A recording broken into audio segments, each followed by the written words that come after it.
Hamanat Netawan Alan Salazar, Pasekva Nukasin.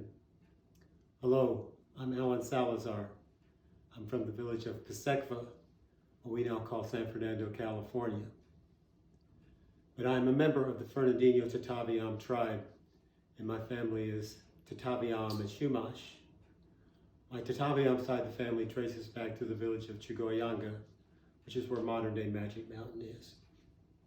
For those of you that don't know a lot about the Tataviam tribe, we're a very small tribe, and most of our language and our stories and a large part of our culture has been lost. We're trying to bring the language back and stories and things like that back to our culture. So tonight I want to share with you one of my original stories.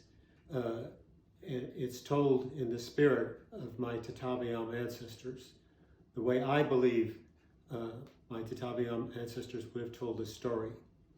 And it's the story of Tata the Tataviam Towhee. It's my first book, and I wrote it, and Mona Lewis, my girlfriend, did all the beautiful illustrations. Now, for those of you who don't know what a towhee is, they're a small bird, a little bit bigger than a sparrow, a little bit smaller than a robin. Technically, what we have here in this area, Santa Clarita in Southern California, are the California towhees. But for this story, because Tata was born near the village of Paing, he is a Tataviam Towhee. So once there was a young towhee. His name was Tata. And like many young birds, his parents taught him many important lessons. They taught him how to hop and jump. Towhees don't fly very much. They never fly very far or very high. But his parents taught him how to fly and where to get the best seeds and to find the juiciest bugs and insects. And like most parents, they would tell their sons and daughters to be careful and watch out for the killer hawks, eagles, and falcons that had very sharp and strong talons. Now, Tata was about 5 weeks old, and being a teenager, and like most teenagers, he didn't believe everything his parents told him. He thought they were exaggerating. And he wanted to see these killer hawks, eagles, and falcons himself. So one day while his mom and pop and brothers and sisters were hopping around eating bugs and seeds underneath some coyote brush, Tata flew to the top of that brush, about 4 or 5 feet high. He looked to his left, looked to his right. He didn't see any killer hawks, eagles, or falcons. So he saw an elderberry tree about 30 feet tall, and he flew to the top of the elderberry tree. And once again, he looked to the left and he looked to the right, and he didn't see any killer hawks, eagles, or falcons. And then he flew to the top of the grandfather oak tree, over 60 feet tall. It's the highest he'd ever flown before. And he flew up to the top of the oak tree, and he looked to his left, and he looked to his right, and he didn't see any killer hawks, eagles, or falcons. Just about then, his friend, Juan the sparrow, flew up next to him in the tree. Juan asked Tata, "What are you doing way up here? You don't usually fly this high." And Tata told his friend what his parents had told him about the killer hawks, eagles, and falcons. He said, "I've looked all over for them. I've looked to the left, I've looked to the right, I've looked all around. I don't see any killer hawks or eagles." Just then, his friend Juan the sparrow said, "Look up, my friend." And they both looked up, and way up above them was a big red-tailed hawk. Tata was very impressed with the size of the hawk, and just about then, the hawk dove down towards the two little birds. They were scared, and they jumped into the center of the oak tree to protect themselves.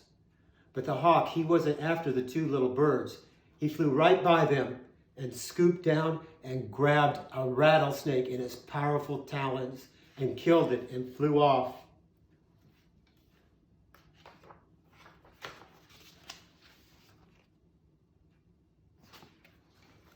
Tata looked at his friend Juan and said, "Our parents were telling the truth.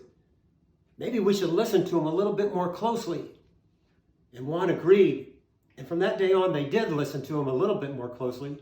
But then they looked at each other, and they looked and looked and looked, and then they started laughing and laughing and laughing, knowing that they really weren't going to listen that much to their parents. But Tata did listen to his parents. And he was careful not to fly too high and to stay underneath the brush where it's safe. But you know, even a Tataviam Towhee can roll his eyes. And that's what Tata would do whenever his parents would try to lecture him and tell him about the killer hawks, eagles, and falcons. I hope you enjoyed that story. Like I said, it's an original story, and there aren't that many Tataviam stories. So I'm working on a creation story right now, and Mona and I, hopefully in the next 3 to 4 months, we'll have a creation story.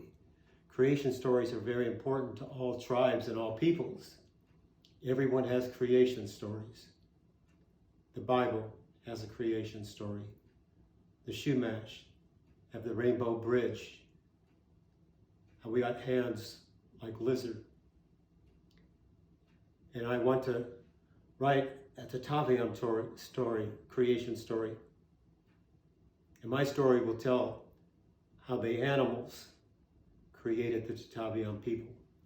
But I hope you enjoyed that story. I'm going to put in a little shameless plug. If you're interested in Tata the Tataviam Towhee, go to that website, www.sunspritehandwork.com. It has history of the Tataviam people, how Mona made all the paints for all the pictures from natural pigments. And it tells you how she made all the beautiful colors from various ochres that I collected along the Santa Clara River and there in Santa Clarita in the foothills and mountains, and even here around Ventura and Ojai. But all the paintings and drawings in our book were done with natural pigments. So I hope you enjoyed this story, and I hope I'm invited back in a couple months so I can share the Tataviam creation story and how the animals created the Tataviam people. Have a blessed day. Thank you.